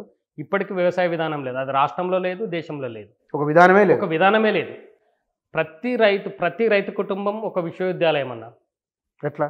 ఫార్మింగ్లా, వ్యవసాయంలో ఒక విశ్వవిద్యాలయం. వాళ్ళ అనుభవము ఏ పంట ఎప్పుడు వేసుకోవాలి, ఏ పంట ఏ కార్తెలు వేసుకోవాలి, ఏ పంట పెడితే పనిచేస్తుంది. మీరు గతంలో చూసారు, సన్నవడ్లు పెట్టాలని చెప్పి కేసీఆర్ 2021లో చెప్పిండు. చాలామంది సన్నవడ్లు పెట్టారు. అసలు వర్షాకాలంలో సన్నవడ్లు 50% దిగుబడి రాదు. అట్లా ఆత్మహత్య చేసుకున్నారు, చాలామంది ఆత్మహత్యలు చేసుకున్నారు. మీకు ఉమ్మడి మెదక్ జిల్లాలో, మెదక్ పక్కకు హవేలి గన్పూర్ మండలం అంటే కొత్తగా మండలం, అప్పుడు కరుణం ఆయన పేరు రామచంద్ర మీద ఉంది. ఆయన సన్నవడ్లు అసలు యాసంగి వడ్లే పెట్టొద్దని చెప్పిండు కేసీఆర్ 2021లో. అసలు కేంద్ర ప్రభుత్వం ఉందట, మీరు వడ్లే పెట్టొద్దే, దాన్ని పునాసలు వేసుకోవాలని చెప్పారు. ఆయన అక్కడ అగ్రికల్చర్ డిపార్ట్మెంట్ అందరు వచ్చి మీటింగ్ పెట్టారు, ప్రతి ఊర్లో పెట్టి మీరు ఏమి వేసుకోవద్దంటే వాళ్ళది పొలం అంతా కూడా చెరువు కింద ఉంటుందన్న. చెరువు కింద ఉండే ఏ పొలం కూడా వరికి తప్ప ఇంకోటి పని చేయదు, పండదు. ఏం చేయాలని చెప్పి ఆయన ఒక ముఖ్యమంత్రి గారికి, అప్పుడున్న ముఖ్యమంత్రి గారికి ఉత్తరం రాసి తను సూసైడ్ చేసుకున్నాడు. అది పెద్ద సంచలనమైంది. కానీ అది ఇక రైతు ఆత్మహత్య కాదని ఇక రకరకాలుగా ఎవరైనా అంటారు. కానీ అంటే ఆయన అంతకుముందు సన్నవడ్లు పెట్టిండు. 4 ఎకరాలు పెడితే దాదాపు 20 క్వింటాలు కూడా రాలేదన్న. ఎందుకంటే వానాకాలంలో సన్నవడ్లు దోమ పడుతుంది, తర్వాత దిగుబడి తక్కువ వస్తుంది. వర్షాల లెక్క ఏమవుతుందంటే లేటుకు కూడా వేస్తారు, ఎందుకంటే పూర్తిగా వ్యవసాయం మీద, వర్షం మీద ఆధారపడతాం కదా. అట్లా కొన్ని అనుకూలంగా అది రైతులకు ఎరికే.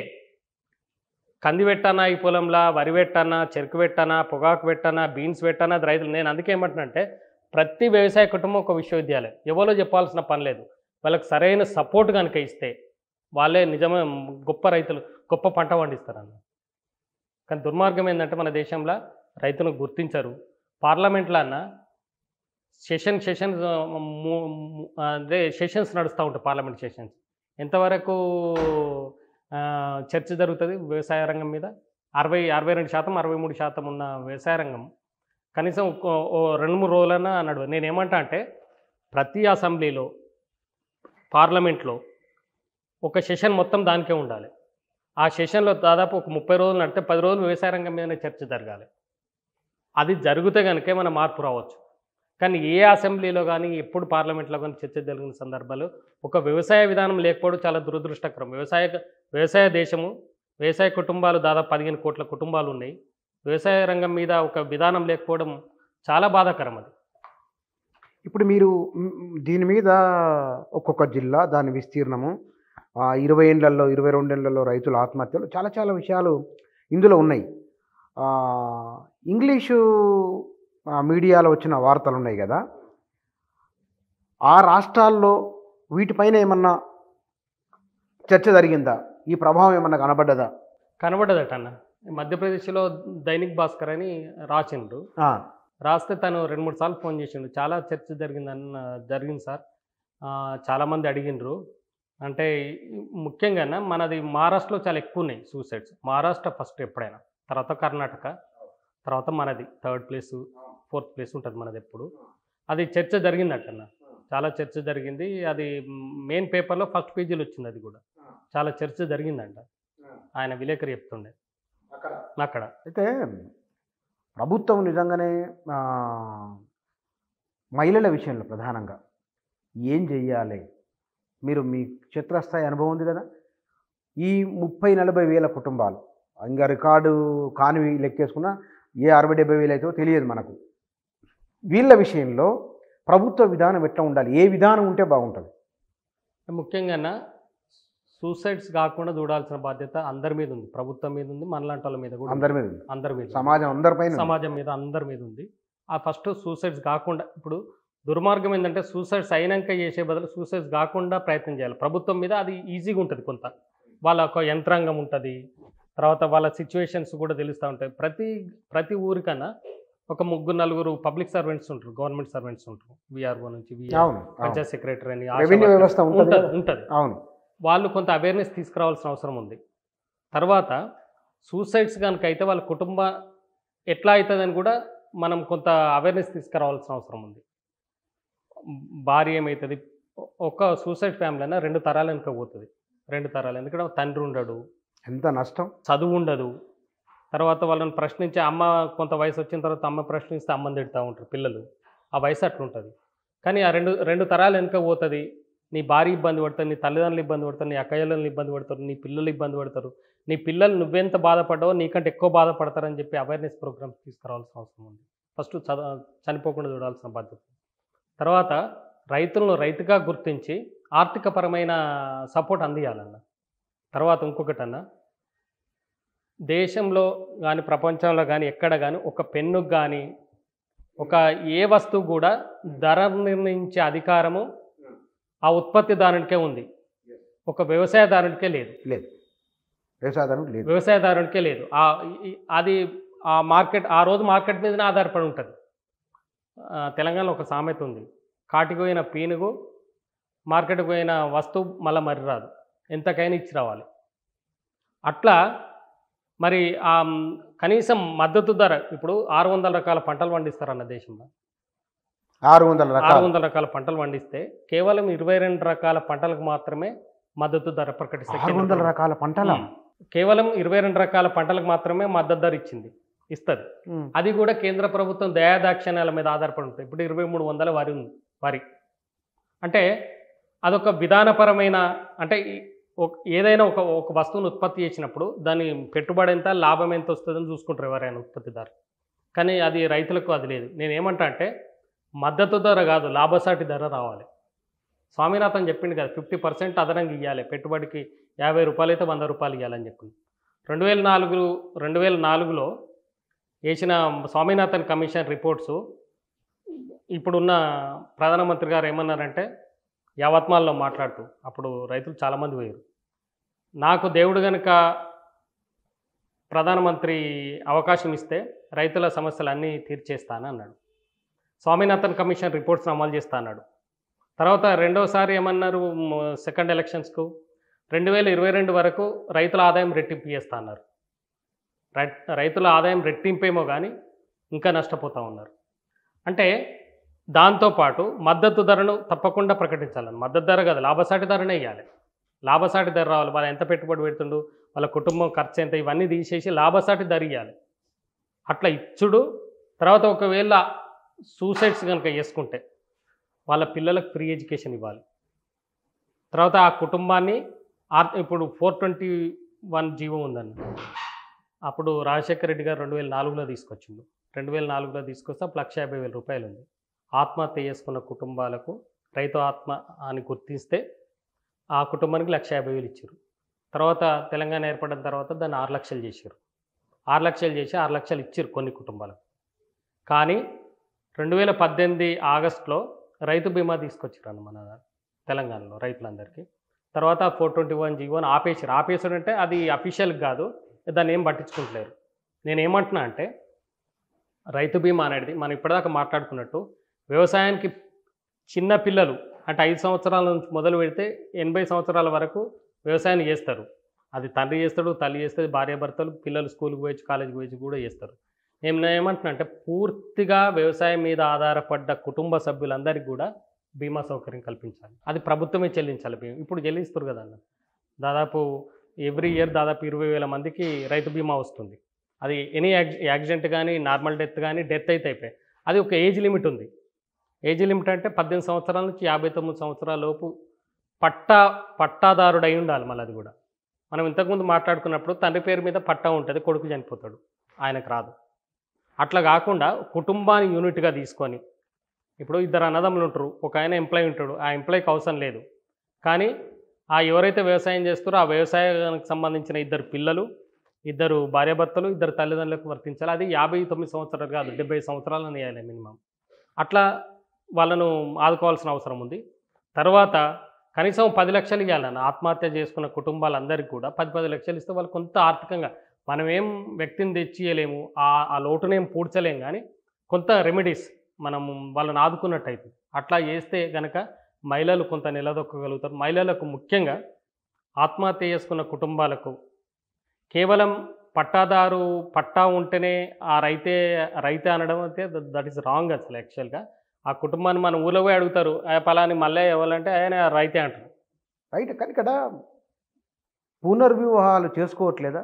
లేడీస్ 99% చేసుకుంటలేరు అన్న. పిల్లల కోసం చేసుకుంటలేరు పాపం. 99 కాదు అసలు మేము పోయిన కుటుంబాలు ఎవరు కూడా పిల్లలు పిల్లల కోసం చేసుకుంటారు. చాలా సార్లు చెప్పిన కదా చావు అంచుదాకా పోతారు. చాలామంది ఊరి సగం పెట్టుకున్నోళ్ళు మళ్ళీ రిటర్న్ వచ్చారు. మందు తాగుదామని ఇట్లా దగ్గర పెట్టుకున్నోళ్ళు కూడా ఆడపిల్లలు పాపం నా పిల్లలు ఉన్నారు వాళ్ళ బతికేమైతే అని ఏడ్చుకుంటా మళ్ళీ వచ్చారు. చాలా ఎవ్వరు కూడా పునర్వివాహాలు చేసుకుంటలేరు అన్న. వాళ్ళ పిల్లలు ఆగమవుతారని. నేను ఈ టేబుల్ చదివిన తర్వాత తెలంగాణలో భూ సంబంధాలలో వచ్చిన మార్పులు, కుటుంబాలలో వచ్చిన మార్పులు ఇవి కూడా అంటే ఒత్తిడిని పెంచినాయా? ఆ పెంచిన ఒత్తిడి కారణంగా మారిన జీవన శైలి కారణంగా కూడా ఆత్మహత్యలు జరిగినట్టు మీ గుర్తింపులో గమనంలోకి వచ్చింది అది? ఎట్లా ఒకప్పుడు తెలంగాణ జిల్లాలో ఫార్వర్డ్ క్యాస్టులనే వాళ్ళ దగ్గర భూమి ఉండే, మిగతా వాళ్ళందరూ వాళ్ళకు కూలీలు గానో లేకపోతే రకరకాల పనులు కుల వృత్తులు కానీ చేసుకుంటారు. క్రమంగా ఏమైందంటే ఈ ఫార్వర్డ్ నుంచి ఆ భూములు కాస్త బీసీలకు షిఫ్ట్ అయినాయి. అమ్ముకోవడం కావచ్చు, తర్వాత తెలంగాణ సాయుధ పోరాటంలో దాదాపు 10 లక్షల భూములు పంచడం, తర్వాత వచ్చిన మావోయిస్టు పీపుల్స్ వారు దాంతో గ్రామాల్లో ఉండే పెత్తందారులు అందరూ కూడా భూమిని అమ్ముకోవడం, ఆ భూమిని ఏదైతే బీసీ వర్గాలు గొల్ల కుర్మలు మిగతా అన్ని వర్గాలు గొల్ల కుర్మలు కావచ్చు, ముదిరాజులు కావచ్చు, ఎస్సీ ఎస్టీలు వీళ్ళందరూ కొనుక్కున్నారు. కొనుక్కొని వాళ్ళు రైతులుగా మారి ఎవరైతే అమ్మిన వాళ్ళందరూ కూడా పట్టణాలకు, హైదరాబాద్ లాంటి సిటీలకు, మహానగరాలకు షిఫ్ట్ అయిపోయారు. అది వాళ్ళు అప్పుడప్పుడే భూమిని కొనుక్కొని ఓనర్లు అయ్యారు, పట్టాదారులు అయ్యారు. దాదాపు 95 నుంచి వాళ్ళు కొనుక్కొని కొద్దిగా స్థిరపడుతున్న క్రమంలో విపరీతమైన కరువు వచ్చేసింది. అసలు వర్షాలు లేవు. 2015-16 దాకా కూడా వర్షాలు లేవు. దాంతో ఏమైందంటే అటు వర్షాలు లేకపోవడము, ఇటు కొత్త భూములు కొనుక్కోవడము, తర్వాత వాళ్ళు కొద్దిగా ఎస్టాబ్లిషన్ అవుతున్న క్రమంలో వాళ్ళకు ఆ సంక్షోభం ఏర్పడ్డది. తర్వాత పండిన పంటలకు ధరలు లేవు. మా నాయనమ్మ చెప్తుండే, వెనకట ఒక పుట్టెడు వడ్లు అమ్మితే తులం బంగారం వచ్చేదట. ఇవాళ అంటే ఒకప్పుడు మిగతా వస్తువులకు దీనికి ఆ బంగారానికి వడ్లకు పోలికుంటుండే, దగ్గర సంబంధాలు ఉంటుంది. ఇవాళ బంగారం ఏ స్థాయికి పోయింది, వడ్లు ఏ స్థాయికి పోయింది. అంటే క్రమంగా ఏమైంది, మారిన రైతు అప్పుల నుంచి బయటపడలేక, అంటే బ్యాంకులు ఉంటాయన్న, బ్యాంకులు దాదాపుగా చాలా దుర్మార్గం ఏంటంటే మేము ఒకసారి ఆర్బీఐ డిప్యూటీ గవర్నర్ని కలిసినాం. ఎందుకు కలిసినామంటే ఏదో అప్పులు ఇవ్వమని కాదు రైతులకు. సార్, రైతులందరూ కూడా మీ బ్యాంకులకు వస్తారు, వాళ్ళని గౌరవించండి, మనుషుల లెక్క చూడండి అని అన్నాం. లేదు మా వాళ్ళు అందరూ చూస్తారు బాగానండి. లేదు సార్, ఎవరన్నా ప్యాంటు షర్టు తొడుక్కొని ఖద్దరు బట్టలు వేసుకొని వస్తేనేమో ఆఫీసులకు దొరికిపోయి కూర్చుని పెట్టి కూల్ డ్రింక్ తాగిపిస్తారు. మా వాళ్ళకి కూల్ డ్రింక్ తాగిపించట్లేము. కనీసం వచ్చినప్పుడు మీ పట్టా పాస్బుక్, టైటిల్ బుక్, మీ ఆధార్ కార్డు అన్నీ ఒకసారి తీసుకురమ్మన్నారు. వాళ్ళు ఏమంటారన్నా, మనం బ్యాంకులోకి పోతే ఒక రైతు బ్యాంకులోకి పోయి సార్ నాకు అప్పు కావాలంట, ఏం అప్పు నువ్వు కడతావా అని చెప్పి గదిరించి పెడతారు. ఒక మనిషిగా కూడా చూడరు. ఏమన్నమాట, ఒక మనిషిని మనిషిగా చూడరు. రైతులు మనిషిగా చూస్తే సరిపోతుంది. మీరు ఎంఆర్ఓ ఆఫీసులకు కానీ ఏ గవర్నమెంట్ ఆఫీసులకు పోయినా ఒక మనిషి లెక్క చూడరు. అది చాలా దుర్మార్గం. అది అసలు మనిషిగా చూడకపోవడం, ముఖ్యంగా రైతులు మనిషిగా చూడకపోవడం. ఇవాళ చాలా కుటుంబాల్లో మీరు కూడా చూస్తూ ఉంటారు, పిల్లనియడానికి ఇష్టపడరు. అవును. ఏం చేస్తున్నావు అంటే వ్యవసాయం చేస్తుంటే పిల్లనియడానికి ఇష్టపడడు. అదే సాఫ్ట్వేర్కి ఏం లేకున్నా లేకపోతే ఎంప్లాయ్కి ఏది లేకున్నా ఇస్తాడు. మళ్ళీ వీడు అన్ని డబ్బులు కూడా పెట్టి కూడా మళ్ళీ అదే వ్యవసాయ భూమి కొనుక్కుంటాడు. పిల్లనియడానికి కూడా ఇష్టపడతలేరు. వ్యవసాయం గంత ఘోరం అయిపోయింది. ఇవాళన్న వ్యవసాయాన్ని ప్రతిరోజు ప్రతి అర్ధగంటకు ఒక రైతు ఆత్మహత్య చేసుకుంటు. భారతదేశంలో ప్రతి అర్ధగంటకు ఒక రైతు ఆత్మహత్య చేసుకుంటుండు. ప్రతిరోజు 2000 మంది వ్యవసాయాన్ని వదిలిపెట్టిపోతారు. మిగతా 40% మంది కూడా వ్యవసాయాన్ని వదిలిపెట్టి పోలేక కాదు, వాళ్ళ తల్లిదండ్రులు విడిచిపెట్టలేక, మిగతా దగ్గర పోయి బానిస లెక్క బతకలేక, ఏదో లాభాలు వచ్చి చేస్తలేరు వాళ్ళు. ఆ 40% కూడా ఇక దిక్కు లేదు అని చేయడమే తప్ప, కేవలం రోజు 2000 మంది వ్యవసాయాన్ని వదిలిపెట్టిపోవడం అంటే రేపు పొద్దుగల ఏమవుతుంది వ్యవసాయము, తిండి ఎట్లా, ఈ దాదాపు 130-140 కోట్ల జనాభాకు తిండి ఎట్లా అందుతుంది అని ఒక భయం అయితే పట్టుకుంది నాలాంటి వాళ్ళకు, మీలాంటి వాళ్ళకు. అది చాలా ఏమైతే దుర్మార్గమైన ఎటుపోతో చూడాలి. చూడాలి. కానీ మీరు రైతుల మీద చాలా కన్సర్న్తో ఉన్నారు, మామూలుగా చాలా లోతులకు వెళ్ళి అధ్యయనం చేసిండ్రు. మరి మీ సెలవులు అనకుండా తిరిగింటారు, పండుగల పబ్బం అని కూడా తిరిగింటారు బహుశా మీరు. ఇంటి వాళ్ళ నుంచి మరి మీ ఇంట్లో పిల్లలు మీ వాళ్ళు ఏమనలేదా? భార్య పిల్లల నుంచి ఒక కాన్సెప్ట్ అన్న, మా పిల్లలకు కానీ మా భార్యకు కానీ నేను ఏమంటా అంటే, రైతుకు సెలవు లేదు, ఇంట్లో ఆడోళ్ళకి సెలవు లేదు. నా భార్యకు కావచ్చు, మా అమ్మకు కావచ్చు, మీ అమ్మకు కావచ్చు, మీ మిస్సెస్ కావచ్చు, సెలవు లేవు. మరి నాకెందుకు సెలవు ఉండాలి? నాకు కూడా ఉండొద్దు కదా. మనం సాయంత్రం స్కూల్ నుంచి వస్తే నాకేం పని లేదని, ఎద్దు వ్యవసాయం ఏది లేదు, వేరే వ్యాపకం కూడా లేదు. స్కూల్ నుంచి వచ్చి 5-5:30కు స్కూల్ నుంచి వస్తే ఇంట్లో గడుపుతాం. అయితే మా మిస్సెస్ కూడా ఆమె పీజీ చేసింది, తన వ్యవసాయ కుటుంబం వాళ్ళది కూడా, వాళ్ళది వ్యవసాయ కుటుంబమే. మా మిస్సెస్ చాలా కోఆపరేట్గా ఉంటుంది. వాళ్ళు ఒకవేళ మీరు అన్నట్టు కోఆపరేట్ లేకపోతే మనం ఇంట్లో నుంచి బయటకు అడుగుపెట్టలేము. చాలా అవగాహన ఉంది ఆమెకు, పూర్తి అవగాహన ఉంది. వాళ్ళు కష్టపడే తీరు కానీ, వాళ్ళు చిన్నప్పుడు మనలాగానే కష్టపడ్డ తీరు కానీ బాగా అవగాహన ఉంది. మా పిల్లలకైతే నేను ఒకటే చెప్పిన, మనం చాలా హ్యాపీగా ఉన్నాం బిడ్డ. దాదాపు అన్న నేను ఏమనుకున్నా అంటే, ఫస్ట్ జాబ్లోకి వచ్చినప్పుడు, అంటే జాబ్ రాకముందు ఇది మొదలుపెట్టిన, కనీసం 20% రైతుల కోసం ఖర్చు పెట్టుకుంటే ఏందని అనిపించింది ఎప్పుడైనా. అంటే నేనేం డబ్బులు పెట్రోల్ ఖర్చు, బస్ కిరాయిల ఖర్చు దాదాపు 10-15-20 వేలు అవుతుంటాయి నెలలకు. అంటే ఆదిలాబాద్ అట్లా పోయినామనుకో, లేకపోతే మహబూబ్నగర్ పోయినామనుకో, అట్లా నేను కేవలం పెట్రోల్ ఖర్చులో 15,000 నుంచి 20,000 రూపీస్ ఖర్చు పెట్టాలనుకున్నా, అట్లా ఖర్చు పెట్టుకుంటా. ఓహో, రైతులకు అంటే వాళ్ళ ఇష్యూ బయటికి తేవాలి కాబట్టి మీకు ఖర్చు అవుతుంది. అంతే ఆ కన్సర్న్తో ఖర్చు పెట్టుకుంటున్నా.